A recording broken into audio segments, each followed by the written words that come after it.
ఎవరి దగ్గర ఎందుకు మీరు తీసుకున్నది లోన్ అమౌంట్స్? శిరీష. శిరీష ఎవరండి? దారపరెడ్డి శిరీష అని ఉంటారండి. ఆమె దగ్గర ఏమి లేదంట కదండి? ఇస్తారండి ఆవిడే, డబ్బులు దాచారు ఆవిడే. మీకు చెప్పారండి? చెప్పారండి. ఆయన మీకు క్రెడిట్ స్కోర్ లేకపోతే ఆమె ఎలా వస్తుందండి? ఆవిడ ఇవ్వడానికి క్రెడిట్ అవసరం లేదండి. ఎందుకండి? రిలేషన్షిప్ ఉంది కదండి, ఇస్తారు. మీ రిలేషన్షిప్ ఏంటండి? సిస్టర్ రిలేషన్షిప్ అండి. సిస్టర్ అండ్ బ్రదర్ అండి? అవునండి. ఓకే ఓకే అండి, ఆ రిలేషన్షిప్ బట్టి మీకు ఇచ్చేస్తారంటున్నారు. అంతేనండి. ఓకే అండి, okay, thank you for calling అండి. ఓకే, మీరే చేశారు ఏం కదండి. సారీ అండి, బై మిస్టేక్ అండి. మీరు క్రాంతి కుమార్ ముమ్మనా అండి? హలో, చెప్పండి చెప్పండి. మీరు క్రాంతి కుమార్ ముమ్మనా అండి? అవునండి. మీరు కోటక్ బ్యాంక్ యూస్ చేస్తున్నారు కదండి? మీరు ఇంకా లోన్ అమౌంట్ పే చేయలేదండి.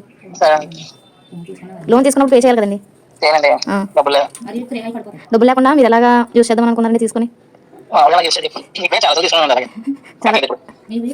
మీరు అలాంటప్పుడు క్రెడిట్ స్కోర్ తగ్గిపోద్దండి.